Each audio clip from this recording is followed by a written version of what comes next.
A very good morning to you. Welcome to the West Ham Voice on Thursday morning. I haven't done a show since Monday night's West Ham Weekly. I'm not sure why. There's quite a lot of news to bring you. And this will be one of two shows that I've putting out on Thursday for you. The other one is the obvious. It's going to be all about Karen Brady and her Sky interview. So look out for my thoughts on that later today. Look, if you're new to this, this video, by the way, is going to be an injury news update because we've got quite a few of them yet again. If you're new to this channel, or if you've watched the West Ham Voice before, but yet to become a subscriber, please do consider becoming a subscriber. It costs nothing to subscribe and all the content is free. And if you enjoy the content, please do hit the like button. And also there's a bell that you can click to let you know when the next show is on. So, no sooner were we patting ourselves on the back with the news that a number of players had returned from their various injuries, we now have a new round of injuries that have hit the squad. Something just fell over there. Last week, Lucas Paqueta, Edson Alvarez, and Jean-Claire Todibo were all deemed fit. They were fit enough to be included in the matchday squad against Brentford, with, of course, Alvarez and Paqueta starting in that game. Now, after the match, we found out that Vladimir Coufal had pulled out of the matchday squad after suffering a hamstring strain. Then on Tuesday, we heard that Lucas Paqueta had turned his ankle in training at the London Stadium. Now, those two players join a long list of absentees, of long-term absentees, Antonio, of course, Nicholas Fullkrug, and Crescencio Summerville. So when are we actually expecting any of these players to return? Well, Lucas Paqueta put on his social media account, I don't know, it was Instagram or something, he put a photo of him in a protective boot, and he will now be out of action for up to a month with a potential return date of the 17th of March. That means he, of course, misses this weekend's game against Arsenal. He also misses Leicester and Newcastle at home and possibly the away game against Everton. Now, that game is on the 15th of March, so he may or may not be back just in time for that. Now, Vladimir Coufal, he is estimated to be out for just under a month with a hamstring strain and might return for the game against Newcastle at home on the 10th of March, meaning, of course, that he misses the next two games against Arsenal and Leicester. And then we have Nicholas Fullkrug, who suffered a hamstring injury during the 2-1 defeat to Aston Villa in the FA Cup. And after his rehab in Dubai, he's expected to return at the end of March, possibly for the game against Wolves, which is at this moment in time planned for the 1st of April. That means he too misses the next 4 games. Now, I said possibly the 1st of April, because that game may be moved if Wolves beat Bournemouth in the FA Cup. And then we have Crescencio Summerville, who also suffered a hamstring injury in the same game, in the FA Cup game against Aston Villa. Now, we saw him in training a few weeks later, and we all thought that he'd be back sooner rather than later.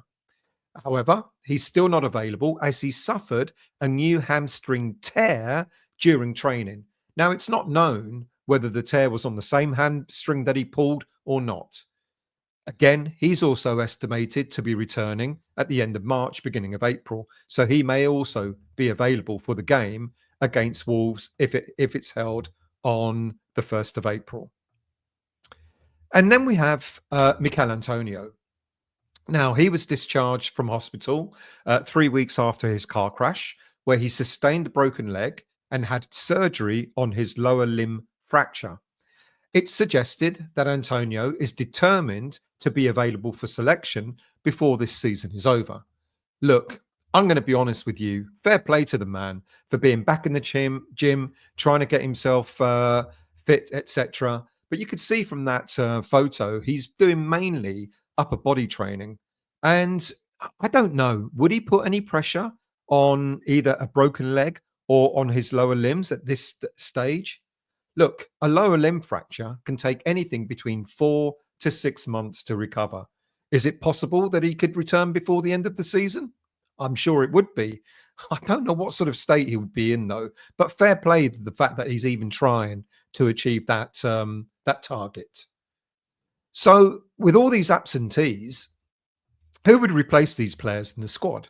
Well, for Paqueta, it's suggested that Carlos Soler would replace him in the starting lineup against Arsenal. But I'm not so sure about that, to be honest with you.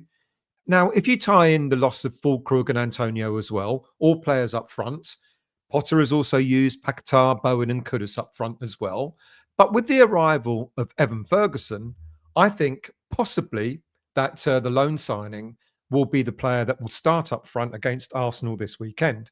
Now, look, there's also the risk here that Ferguson himself has only just returned from an injury, but it'd be a calculated gamble that I think Graham Potter might take this weekend.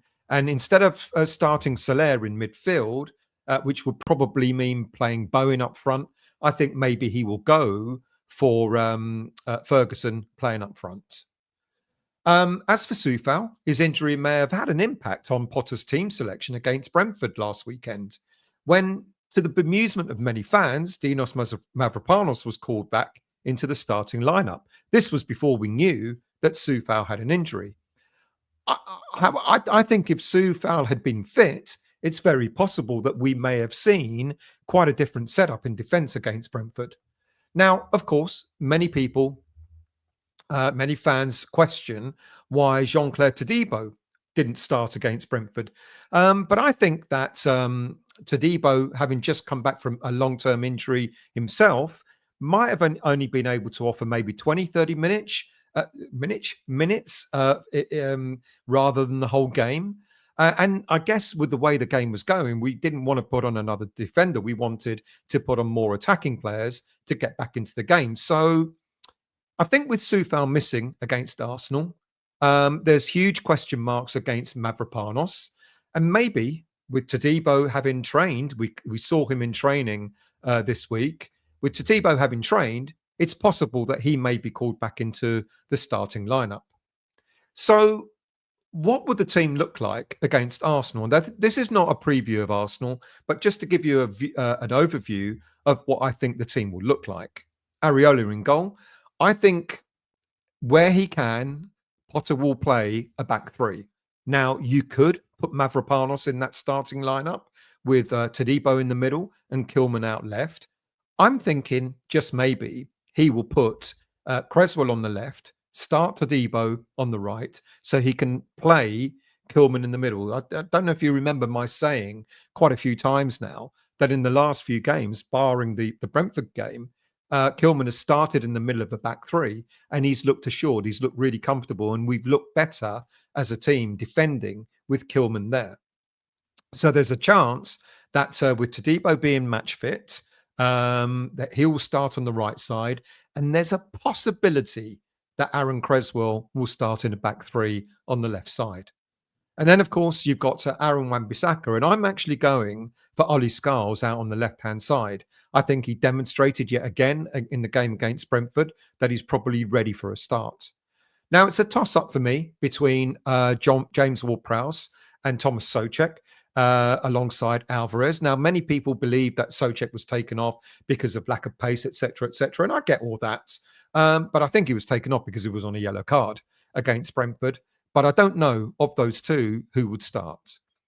And then, in order to support Ferguson up front, I'm going for Bowen and for Kudus. Now, okay, don't get too carried away that Kudus is slightly on the left and Bowen as an inside right. I think that the team will morph throughout the game. I think there's going to be times when you're going to see a back five and then maybe a four in the middle and Ferguson up front. And then when we're probably more attacking, we'll go into the shape that I'm showing there with a sort of a 3-4-2-1 formation.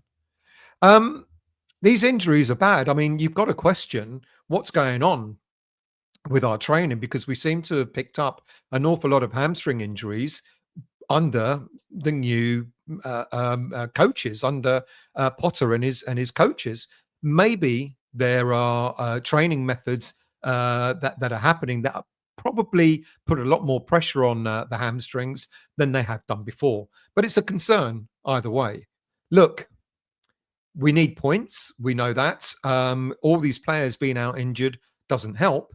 But this is the beauty of having a decent squad, which I think we kind of have now, as well as Potter having a reliance and a belief in the academy players as well. Right, I'll be back later on. Like I said, I think we'll probably go out around lunchtime, all about Karen Brady and that interview she did with Sky. So do look out for that. But in the meantime, like I said, if you've enjoyed the content, please do hit the like button. Please do become a subscriber if you've yet to subscribe. And I will see you all later on today.